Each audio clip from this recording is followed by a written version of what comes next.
ಅವರ ಬಂಧನ ಆಗಿದೆ. ಬಂಧನದ ಬಳಿಕ ಪಬ್ಲಿಕ್ ಟಿವಿಗೆ ಅವರು ಪ್ರತಿಕ್ರಿಯಿಸಿ ಎಲ್ಲ ಕರ್ಕೊಂಡು ಹೋಗ್ತಾ ಇದ್ದಾರೆ ಗೊತ್ತಿಲ್ಲ ಅಂತ ಹೇಳಿದ್ದಾರೆ. ಖಾನಾಪುರದ ನಂದಗಡ ಪೊಲೀಸ್ ಠಾಣೆಗೆ ಸಿಟಿ ರವಿ ಅವರನ್ನ ಕರೆತರಲಾಗಿದೆ. ನಂದಗಡ ಪೊಲೀಸ್ ಠಾಣೆಗೆ ಸಿಟಿ ರವಿ ಅವರನ್ನ ಕರೆದುಕೊಂಡು ಪೊಲೀಸರು ಬಂದಿದ್ದಾರೆ. ಹಿರೇಬಾಗೇವಾಡಿ ಬದಲು ನಂದಗಡಕ್ಕೆ ಕರೆದುಕೊಂಡು ಹೋಗ್ತಾ ಇರುವಂತಹ ಪೊಲೀಸರು. ಖಾನಾಪುರದ ನಂದಗಡದಲ್ಲಿ ಈಗ ಪೊಲೀಸರು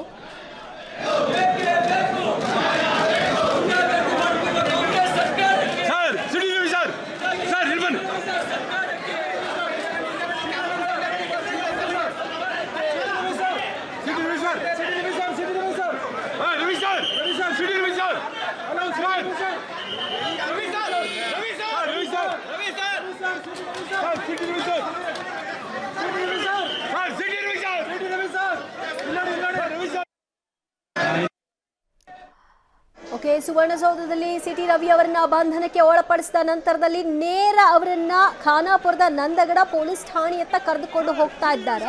ಹಿರೇಬಾಗೇವಾಡಿಯಲ್ಲಿ ಲಕ್ಷ್ಮೀ ಹೆಬ್ಬಾಳ್ಕರ್ ಅವರು ದೂರನ್ನ ದಾಖಲು ಮಾಡಿರುವುದು ಸಿಟಿ ರವಿ ಅವರ ವಿರುದ್ಧ. ಆದರೆ ನಂದಗಡಕ್ಕೆ ಕರೆದುಕೊಂಡು ಹೋಗ್ತಾ ಇದ್ದಾರೆ ಪೊಲೀಸರು. ಸದ್ಯ ಈ ನಡೆಯೂ ಕೂಡ ಬಹಳಷ್ಟು ಚರ್ಚೆಗೆ ಆಸ್ಪದವನ್ನ ಮಾಡಿಕೊಡ್ತಾ ಇದೆ. ಸಿಟಿ ರವಿ ಅವರನ್ನ ಲಕ್ಷ್ಮೀ ಹೆಬ್ಬಾಳ್ಕರ್ ಅವರ ವಿರುದ್ಧ ನಿಂದಿಸಿದಂತಹ ಆರೋಪದ ಹಿನ್ನೆಲೆಯಲ್ಲಿ FIR ದಾಖಲು ಮಾಡಿಕೊಂಡು ಅದಾದ ನಂತರದಲ್ಲಿ ಅರೆಸ್ಟ್ ಮಾಡಿ ಈಗ ಕರ್ಕೊಂಡು ಹೋಗ್ತಾ ಇದ್ದಾರೆ. ಈ ಹೊತ್ತಲ್ಲೇ ಸಿಟಿ ರವಿ ಅವರು ನನ್ನನ್ನೆಲ್ಲ ಕರ್ಕೊಂಡು ಹೋಗ್ತಾ ಇದ್ದಾರೆ ಗೊತ್ತಿಲ್ಲ ಅಂತ ಪಬ್ಲಿಕ್ ಟಿವಿಗೆ ಪ್ರತಿಕ್ರಿಯೆಯನ್ನು ಕೊಟ್ಟರು. ಇನ್ನು ಈ ಕಡೆ ಲಕ್ಷ್ಮೀ ಹೆಬ್ಬಾಳ್ಕರ್ ಅವರು ನನಗೆ ಬಹಳ ನೋವಾಗಿದೆ, ನನ್ನ ಗಟ್ಟಿಗೆತ್ತಿ ರಾಣಿ ಚೆನ್ನಮ್ಮ ಅಂತಿದ್ರು, ಆದರೆ ನನಗೆ ಇಂತಹ ಸಂದರ್ಭದಲ್ಲಿ ಈ ಮಾತುಗಳನ್ನ ಕೇಳಿ ನೋವಾಗಿದೆ ಅಂತ ಅವರು ತಮ್ಮ ನೋವಿನ ನುಡಿಗಳನ್ನು ವ್ಯಕ್ತಪಡಿಸಿದ್ದಾರೆ. ಇನ್ನು DCM DK ಶಿವಕುಮಾರ್, ಸತೀಶ್ ಜಾರಕಿಹೊಳಿ ಇವರು ಕಾನೂನು ತನ್ನ ರೀತಿಯಲ್ಲಿ ಪ್ರತಿಕ್ರಿಯೆಯನ್ನ ಕೊಡುತ್ತೆ, ಕಾನೂನು ತನ್ನ ಕ್ರಮವನ್ನು ತೆಗೆದುಕೊಳ್ಳುತ್ತೆ ಅಂತ ಅಷ್ಟೇ ರಿಯಾಕ್ಟ್ ಮಾಡಿದ್ದಾರೆ. ಜೊತೆಗೆ ಇದು ಬಿಜೆಪಿ ಪಕ್ಷದ ಸಂಸ್ಕೃತಿ, ಅವರ ಪಕ್ಷಕ್ಕೆ ಮಾಡಿದಂತಹ ಅವಮಾನ, ಮಾತೆತ್ತಿದ್ರೆ ಸಂಸ್ಕೃತಿ ದೇವರು ಇತ್ಯಾದಿ ಅನ್ನುವಂತಹ ಬಿಜೆಪಿಗರ ಬಾಯಿನಲ್ಲಿ ಇಂತಹ ಮಾತು ಸೂಕ್ತಾನ ಅಂತ DCM DK ಶಿವಕುಮಾರ್ ಅವರು ಕೂಡ ಮಾಧ್ಯಮದ ಮುಂದೆ ಪ್ರಶ್ನೆಯನ್ನ ಮಾಡಿದ್ದಾರೆ. ಸದ್ಯ ಈ ಸಿಟಿ ರವಿ ಅವರ ಬಂಧನ ಮತ್ತು ಸಿಟಿ ರವಿ ಅವರ ಮೇಲೆ ಆದಂತಹ ಹಲ್ಲೆ ಯತ್ನ ಇದನ್ನ ಖಂಡಿಸಿ ಸುವರ್ಣಸೌಧದ ಮುಂಭಾಗ ಬಿಜೆಪಿ ನಾಯಕರು ಪ್ರತಿಭಟನೆಯನ್ನ ನಡೆಸಿದ್ರು. ಸಿಟಿ ರವಿ ಅವರನ್ನ ಪೊಲೀಸರು ಅರೆಸ್ಟ್ ಮಾಡುವಂತಹ ಹೊತ್ತಿನಲ್ಲಿ ಯತ್ನಾಳ್ ಸೇರಿದಂತೆ ಇತರೆಲ್ಲರೂ ಕೂಡ ಈ ಒಂದು ಬಸ್ನ ಮುಂದೆ ನಿಂತು ಪೊಲೀಸ್ ವಾಹನದ ಮುಂದೆ ನಿಂತು ತಡೆದಿದ್ರು. ಹಾಗಿದ್ರೆ ಇವತ್ತು ಇಡೀ ದಿನ ಕಲಾಪದಲ್ಲಿ ಏನೆಲ್ಲ ಡೆವಲಪ್ಮೆಂಟ್ಸ್ಗಳು ಆಯ್ತು ಇದೇ ವಿಚಾರಕ್ಕೆ ಸಂಬಂಧಪಟ್ಟ ಹಾಗೆ ಆ ಬಗ್ಗೆ ವರದಿ ಇದೆ, ನೋಡ್ಕೊಂಡು ಬನ್ನಿ. ಸಚಿವೆ ಲಕ್ಷ್ಮೀ ಹೆಬ್ಬಾಳ್ಕರ್ಗೆ ನಿಂದಿಸಿದ್ರ ಸಿಟಿ ರವಿ. ಲಕ್ಷ್ಮೀ ಹೆಬ್ಬಾಳ್ಕರ್ ವಿರುದ್ಧ ಆಕ್ಷೇಪಾರ್ಹ ಪದ ಬಳಸಿದ್ರ. ಅಸಂವಿಧಾನಿಕ ಪದ ಬಳಕೆಗೆ ಕಾಂಗ್ರೆಸ್ ನಿಗಿ ಕೆಂಡ. ಎಸ್, ಬೆಳಗಾವಿ ಸುವರ್ಣಸೌಧದಲ್ಲಿ ನಡೆಯುತ್ತಿದ್ದ ಚಳಿಗಾಲದ ಅಧಿವೇಶನಕ್ಕೆ ಇವತ್ತು ಕೊನೆ ದಿನವಾಗಿತ್ತು. ಅಂಬೇಡ್ಕರ್ ಕುರಿತು ಅಮಿತ್ ಶಾ ಹೇಳಿಕೆ ಕುರಿತು ಸಂಸತ್ನಲ್ಲಿ NDA ಹಾಗೂ ಇಂಡಿ ಒಕ್ಕೂಟದ ನಡುವೆ ದೊಡ್ಡ ಮಟ್ಟದ ಆರೋಪ ಪ್ರತ್ಯಾರೋಪ ಏಟು ಎದಿರೇಟು ನಡೀತಿದೆ. ಭಾರಿ ವಾಕ್ಸಮರವೇ ನಡೆಯುತ್ತಿದ್ದು, ಇದರ ಮಧ್ಯೆ ಸಂಸತ್ ಹೊರಗಡೆ ಕಾಂಗ್ರೆಸ್ ಪ್ರತಿಭಟನೆ ವೇಳೆ ತಳ್ಳಾಟ ನೂಕಾಟದಲ್ಲಿ ಇಬ್ಬರು ಸಂಸದರು ಕೆಳಗೆ ಬಿದ್ದು ಗಾಯಗೊಂಡಿದ್ದಾರೆ. ಸಂಸತ್ ಭವನ ಒಳಗೆ ಹೊರಗೆ ದೊಡ್ಡ ಹಂಗಾಮ ಏರ್ಪಟ್ರೆ ಇತ್ತ ರಾಜ್ಯ ವಿಧಾನಸಭಾ ಪರಿಷತ್ನಲ್ಲೂ ಅಂಬೇಡ್ಕರ್ ವಿಚಾರ ಪ್ರತಿಧ್ವನಿಸಿದೆ. ಬಿಜೆಪಿ ಕಾಂಗ್ರೆಸ್ ಸದಸ್ಯರ ನಡುವೆ ಚರ್ಚೆ, ವಾಗ್ವಾದ, ವಾಕ್ಸಮರ, ಪ್ರತಿಭಟನೆ ನಡೆದಿದೆ. ಕಲಾಪ ಮುಂದೂಡಿದ ಬಳಿಕವೂ ಸಮರ ಮುಂದುವರೆದಿತ್ತು. ಈ ಟೈಮಲ್ಲಿ ಬಿಜೆಪಿ ಸದಸ್ಯ ಸಿಟಿ ರವಿ ಸಚಿವೆ ಲಕ್ಷ್ಮೀ ಹೆಬ್ಬಾಳ್ಕರ್ಗೆ ಅಶ್ಲೀಲ ಪದದಿಂದ ನಿಂದಿಸಿದ್ದಾರೆ ಎನ್ನುವ ಆರೋಪ ಕೇಳಿಬಂದಿದೆ. ಸಚಿವೆ ಲಕ್ಷ್ಮೀ ಹೆಬ್ಬಾಳ್ಕರ್ಗೆ ಸಿಟಿ ರವಿ ಅಸಂವಿಧಾನಿಕ ಪದ ಬಳಸಿ ನಿಂದಿಸಿದ್ದಾರೆಂದು ಆರೋಪಿಸಿ ಕಾಂಗ್ರೆಸ್ ಸದಸ್ಯರು ನಿಗಿ ಕೆಂಡವಾಗಿದ್ದಾರೆ. ಆಕ್ಷೇಪಾರ್ಹ ಪದ ಬಳಕೆಗೆ ಕೆರಳಿ ಕೆಂಡವಾಗಿರುವ ಕೈಪಡೆ ಸಿಟಿ ರವಿ ಮೇಲೆ ಮುಗಿಬಿದ್ದಿದೆ. ಕಲಾಪ ಮುಗಿದಿದ್ರೂ ಗದ್ದಲ ಗಲಾಟೆ ಮುಂದುವರೆದಿತ್ತು. ರಣರಂಗವೇ ಸೃಷ್ಟಿಯಾಗಿ ಹೋಯಿತು. ಪರಿಷತ್ ಸಭಾಪತಿಗೆ ರವಿ ವಿರುದ್ಧ ಕಾಂಗ್ರೆಸ್ ದೂರು. ಸಿಟಿ ರವಿ ಆಕ್ಷೇಪಾರ್ಹ ಪದ ಬಳಕೆ ಮಾಡಿದ್ದರಿಂದ ಸಚಿವೆ ಲಕ್ಷ್ಮೀ ಹೆಬ್ಬಾಳ್ಕರ್ ಕೆಂಡಾಮಂಡಲವಾಗಿದ್ದಾರೆ. ಅಶ್ಲೀಲ ಪದಗಳಿಂದ ನಿಂದಿಸಿದ್ದಕ್ಕೆ ತಮಗಾದ ಅವಮಾನ ತಡೆದುಕೊಳ್ಳಲಾಗದೆ ಲಕ್ಷ್ಮೀ ಹೆಬ್ಬಾಳ್ಕರ್ ಕಣ್ಣೀರು ಹಾಕುತ್ತಾ ಪರಿಷತ್ತಿನಿಂದ ಹೊರಗೆ ಹೋಗಿದ್ದಾರೆ. 10 ಬಾರಿ ಹಾಗೆ ಕೂಗಿದ್ದಾರೆ ಅಂತ ಹೆಬ್ಬಾಳ್ಕರ್ ಆರೋಪವಾಗಿದೆ. ಇದರ ಬೆನ್ನಲ್ಲೇ ಕಾಂಗ್ರೆಸ್ ಸದಸ್ಯರು ಸಿಟಿ ರವಿ ವಿರುದ್ಧ ಮುಗಿಬಿದ್ದಿದ್ದು ಸೂಕ್ತ ಕ್ರಮ ಕೈಗೊಳ್ಳುವಂತೆ ಸಭಾಪತಿಗೆ ಮನವಿ ಮಾಡಿದ್ದಾರೆ. Horatti ಚೇಂಬರ್ನಲ್ಲಿ DCM DK Shivakumar, Lakshmi Hebbalkar, HK Patil ಸೇರಿದಂತೆ ಸಚಿವರು ಮಾತುಕತೆ ನಡೆಸಿದ್ದಾರೆ. ರವಿ ಆರೋಪಕ್ಕೆ ಕೆರಳಿ ಕೆಂಡವಾದ ಕೈಪಡೆ. ಸಿಟಿ ರವಿ ಆಕ್ಷೇಪಾರ್ಹ ಪದ ಬಳಕೆಗೆ ಕೈಪಡೆ ಕೆರಳಿದೆ. ಸಚಿವೆ ಲಕ್ಷ್ಮಿ ಹೆಬ್ಬಾಳ್ಕರ್ ಪರ ನಿಂತಿದೆ. ಸಿಎಂ ಸಿದ್ದರಾಮಯ್ಯ ಆದಿಯಾಗಿ ಸಚಿವರು, ಶಾಸಕರು ರವಿ ಹೇಳಿಕೆಯನ್ನ ತೀವ್ರವಾಗಿ ಖಂಡಿಸಿದ್ದಾರೆ. ಸಿಟಿ ರವಿ ಹೇಳಿರೋದು ತಪ್ಪು ಎಂದಿದ್ದಾರೆ. It amounts to criminal offense. ಅವರು ಲಕ್ಷ್ಮಿ ಹೆಬ್ಬಾಳ್ಕರ್ ಅವರು ಕಂಪ್ಲೇಂಟ್ ಕೊಟ್ಟಿದ್ದಾರೆ, ಸಭಾಪತಿ ಕಂಪ್ಲೇಂಟ್ ಕೊಟ್ಟಿದ್ದಾರೆ, ಪೊಲೀಸ್ ಸ್ಟೇಷನ್ಗೂ ಕಂಪ್ಲೇಂಟ್ ಕೊಟ್ಟಿದ್ದಾರೆ. ಪೊಲೀಸ್ನವ್ರು ಏನ್ ಕ್ರಮ ತಗೋತಾರೆ ನೋಡ್ಬೇಕು. ಯಾರು 10 ಸಾರಿ ಹೇಳಿದಾರಂತೆ ಎಲ್ಲರೂ ಹೇಳ್ತಾ ಇದ್ದಾರೆ. ನನಗೆ ಗೊತ್ತಿಲ್ಲ, ನಾನು ಇರ್ಲಿಲ್ಲ. ಅದೇಪ್ಪ, ನಾನು ಇರ್ಲಿಲ್ಲ ಅಲ್ಲಿ, ಕೌನ್ಸಿಲ್ನೆಲ್ಲ ಇರಲಿಲ್ಲ. ಬಟ್ ನನಗೆ ಬಂದು MLAಗಳೆಲ್ಲ, ಕೌನ್ಸಿಲ್ ಮೆಂಬರ್ಗಳೆಲ್ಲ ಬಂದು ಹೇಳಿದ್ರು ಬಹಳ ಕೆಟ್ಟ ಪದ ಬಳಸಿದ್ದಾನೆ ಅಂತೇಳಿ. ರವಿಯವರು, ಸಿಟಿ ರವಿ ಬಹಳ ಕೆಟ್ಟ ಪದ ಬಳಸಿದ್ದಾರೆ. ಅದು ಕ್ರಿಮಿನಲ್ ಅಫೆನ್ಸ್ ಆಗುತ್ತದೆ. ಸದನದ ಘನತೆಯನ್ನು ಎತ್ತಿ ಹಿಡಿಬೇಕಾದಂತಹ ಒಬ್ಬ ಸದಸ್ಯ, ಮಾಜಿ ಮಂತ್ರಿ, ಮಹಿಳೆಯರಿಗೆ ಗೌರವ ಕೊಡೋದು ಹೇಗೆ ಅಂತ ಗೊತ್ತಿರಲ್ವಾ? ಮಹಿಳೆಯರನ್ನ ಇಷ್ಟು ಕೇವಲವಾಗಿ ಅವಹೇಳನಕಾರಿಯಾಗಿ ಕಂಡ್ರೆ ಅದನ್ನ ಹೇಗೆ ತಡ್ಕೊಳಕ್ಕಾಗತ್ತೆ?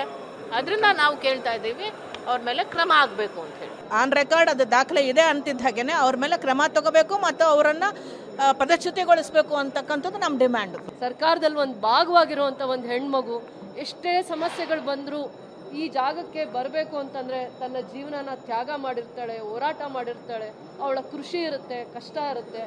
ತಪ್ಪಾಗಿ ನಡ್ಕೊಂಡಿದ್ದಾರೆ ಅಂತ ಹೇಳ್ತೀನಿ. ಯಾರೇ ಆಗಿರಲಿ, ಯಾರೇ ವ್ಯಕ್ತಿ ಆಗಿರಲಿ, ಒಂದು ಹೆಣ್ಣನ್ನು ಸದನದಲ್ಲಿ ಅವಮಾನ ಮಾಡಿರುವಂಥದ್ದು ಭಾಳ ತಪ್ಪು. ಸದನದಲ್ಲಿ ಒಬ್ಬ ಸಂವಿಧಾನದ ಅಡಿಯಲ್ಲಿ ಪ್ರಮಾಣ ವಚನ ಸ್ವೀಕಾರ ಮಾಡಿ ರಾಜ್ಯದ ಮಹಿಳಾ ಮತ್ತು ಮಕ್ಕಳ ಕಲ್ಯಾಣ ಸಚಿವರಾಗಿರ್ತಕ್ಕಂಥ ಲಕ್ಷ್ಮಿ ಹೆಬ್ಬಾಳ್ಕರ್ ಅವ್ರ ಬಗ್ಗೆ ಪ್ರಯೋಗ ಮಾಡಿದಂಥ ಶಬ್ದ ಯಾವುದೇ ನಾಗರಿಕ ಸಮಾಜದಲ್ಲಿ ಯಾವುದೇ ಪುರುಷ ಅನ್ನಿಸ್ಕೊಂಡವನು ಮಾಡ್ತಕ್ಕಂಥದ್ದಲ್ಲ. ಅವ್ರು ಮಾಡಿರ್ತಕ್ಕಂಥದ್ದು ಖಂಡನೀಯ. ಆದ್ರಿಂದ ನಾವೆಲ್ಲರೂ ಸಹ ಇದನ್ನು ತೀವ್ರವಾಗಿ ಖಂಡನೆ ಮಾಡ್ತೀವಿ. ನಾನೆಲ್ಲೂ ಕೆಟ್ಟ ಪದ ಬಳಸಿಲ್ಲವೆಂದ ರವಿ. ಸಿಟಿ ರವಿ ಪರ ಬಿಜೆಪಿ ನಾಯಕರ ಬ್ಯಾಟಿಂಗ್. ಹೆಬ್ಬಾಳ್ಕರ್ ಬಗ್ಗೆ ಆಕ್ಷೇಪಾರ್ಹ ಪದ ಬಳಕೆ ಮಾಡಿದ್ದಾರೆ ಅನ್ನೋ ಆರೋಪವನ್ನ ಸಿಟಿ ರವಿ ನಿರಾಕರಿಸಿದ್ದಾರೆ. ನಾನು ಅಂಥ ಪದ ಬಳಕೆ ಮಾಡಿಲ್ಲ ಎಂದಿದ್ದಾರೆ. ಕೆಟ್ಟ ಪದ ಬಳಸಿದ್ರೆ ವಿಡಿಯೋ, ಆಡಿಯೋ ಚೆಕ್ ಮಾಡಿ, ಇದಕ್ಕೆಲ್ಲ ನಾನು ಹೆದರಲ್ಲ ಅಂತ ತಿರುಗೇಟು ಕೊಟ್ಟಿದ್ದಾರೆ. ಆ ರೀತಿ ಯಾವುದೇ ರೀತಿ ವ್ಯಕ್ತಿಗತವಾಗಿ ಅವ್ರ ಮೇಲೆ ಯಾವುದೇ ಅವ್ರು ಹೇಳೋ ರೀತಿಯ ಆರೋಪವನ್ನು ಮಾಡಿಲ್ಲ. ಅಂಬೇಡ್ಕರ್ ಬಗ್ಗೆ ಮಾತಾಡಿದ್ದೀನಿ. ಅಮಿತ್ ಶಾ ಅವರು ಕಾಂಗ್ರೆಸ್ನವರ ಬಗ್ಗೆ ಹೇಳಿದ್ದ ವಿಷಯವನ್ನ ತಿರ್ಚಿದ್ದಾರೆ ಅನ್ನೋ ವಿಷಯ ಮಾತಾಡಿದ್ದೇನೆ. ಒಂದ್ ಕಡೆ ಕಾಂಗ್ರೆಸ್ ರವಿ ಮೇಲೆ ಮುಗಿಬಿದ್ದಿದ್ರೆ ಮತ್ತೊಂದ್ ಕಡೆ ಬಿಜೆಪಿ ಬೆಂಬಲಕ್ಕೆ ನಿಂತಿದೆ. ಸಿಟಿ ರವಿ ಹಾಗೆಲ್ಲ ಮಾತನಾಡಲ್ಲ ಎಂದ ಕೇಸರಿ ಪಡೆ ಬ್ಯಾಟಿಂಗ್ ಮಾಡಿದೆ. ನನ್ನ ಗಮನಕ್ಕೆ ಅಂಥದ್ದು ಯಾವುದೂ ಬರಲಿಲ್ಲ. ಅಲ್ಲಿ ಯಾವ ಪದ ಬಳಕೆಗಳು ಆಗಲಿಲ್ಲ. ಸದನ ಪೂರ್ತಿ ಒಂದು ಗಂಭೀರವಾದ ಇದನ್ನು ತೆಗೆದುಕೊಂಡಿತ್ತು. ಅದರಲ್ಲಿ ಆ ಕಡೆಯವರು ಸ್ಲೋಗನ್ ರೈಸ್ ಮಾಡಿದರು, ಈ ಕಡೆಯವರು ಕೂಡ ಸ್ಲೋಗನ್ ರೈಸ್ ಮಾಡಿದರು. ಒಬ್ಬರ ಮಾತು ಒಬ್ಬರಿಗೆ ಕೇಳಿಸಲಾರದಂಥ ಸಿಚುವೇಶನ್ ಇತ್ತು. ಬರೀ ಆಪಾದನೆ ಮಾಡಿದ ತಕ್ಷಣವೇ ವಜಾ ಮಾಡೋಕ್ಕಾಗೋದಿಲ್ಲ. ಅವ್ರು ಏನಾದರೂ ಹೇಳಿದರೆ ಅದನ್ನು ಸಾಬೀತು ಮಾಡಲಿ, ನಂತರ ಮಾತಾಡೋಣ.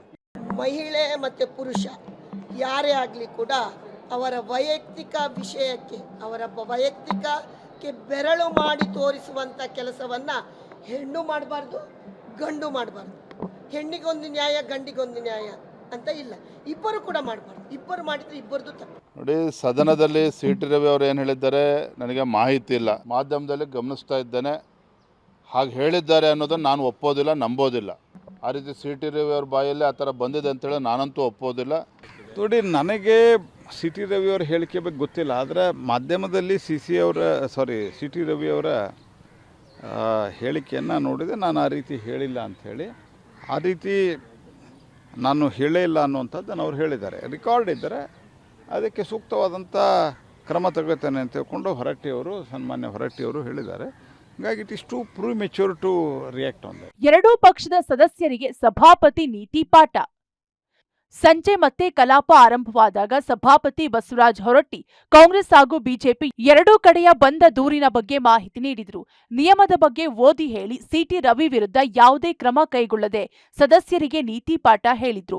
ಇಬ್ಬರು ಆತ್ಮಾವಲೋಕನ ಮಾಡಿಕೊಳ್ಳಬೇಕೆಂದು ಹೇಳಿ ಕಲಾಪವನ್ನ ಅನಿರ್ದಿಷ್ಟಾವಧಿವರೆಗೆ ಮುಂದೂಡಿದ್ರು. ಜವಾಬ್ದಾರಿ ಸ್ಥಾನದಲ್ಲಿ ಹಾಗೂ ಸಾರ್ವಜನಿಕ ಜೀವನದಲ್ಲಿರುವ ನಾವುಗಳು ಇತರರಿಗೆ ಮಾದರಿಯಾಗುವಂತೆ ನಡೆದುಕೊಳ್ಳಬೇಕೆಂಬುದು ನನ್ನ ಅಭಿಲಾಷೆ. ಇದನ್ನು ಎಲ್ಲ ಗೌರವಾನ್ವಿತ ಶಾಸಕರುಗಳು ತಿಳಿದುಕೊಳ್ಳಬೇಕೆಂದು ನನ್ನ ಕಳಕಳಿಯ ಮನವಿಯನ್ನು ತಾವು ಅರ್ಥ ಮಾಡಿಕೊಡುತ್ತೀರೆಂದು ಭಾವಿಸಿದ್ದೇನೆ. ಸದನ ಸಾರಾಂಶವನ್ನು ದಾಖಲಿಸಿಕೊಳ್ಳಲು ನಿರ್ದೇಶನವನ್ನು ನೀಡಲಾಗಿದೆ. ಸದನವನ್ನು ಅನಿರ್ದಿಷ್ಟಾವಧಿಗೆ ಮುಂದೂಡಲಾಗಿದೆ. ಕಲಾಪ ಮುಗಿದ ಮೇಲೂ ಪರಿಷತ್ನಲ್ಲಿ ಮತ್ತೆ ಫೈಟ್. ಸದನದಲ್ಲಿ ಸಚಿವೆ ಲಕ್ಷ್ಮಿ ಹೆಬ್ಬಾಳ್ಕರ್ ರೋಷಾವೇಶ. ಕಲಾಪ ಮುಂದೂಡಿದ ಬಳಿಕ ಕಾಂಗ್ರೆಸ್ ಬಿಜೆಪಿ ನಡುವೆ ಮತ್ತೆ ವಾಕ್ಸಮರ ಮುಂದುವರಿತು. ಸಿಟಿ ರವಿ ಮೇಲೆ ಕಾಂಗ್ರೆಸ್ ಸದಸ್ಯರು ಕೆರಳಿ ಬೆಂಕಿ ಕಾರಿದ್ರು. ಏಕವಚನದಲ್ಲೇ ವಾಗ್ದಾಳಿ ಮಾಡಿದ್ರು. ಸಚಿವೆ ಲಕ್ಷ್ಮಿ ಹೆಬ್ಬಾಳ್ಕರ್ ಸಿಟಿ ರವಿಗೆ ನಿನಗೆ ತಾಯಿ ಇಲ್ಲವಾ, ಹೆಂಡತಿ ಇಲ್ವಾ, ಮಗಳು ಇಲ್ಲವೇನು ಅಂತ ಆಕ್ರೋಶಭರಿತವಾಗಿ ಮಾತನಾಡಿದ್ರು.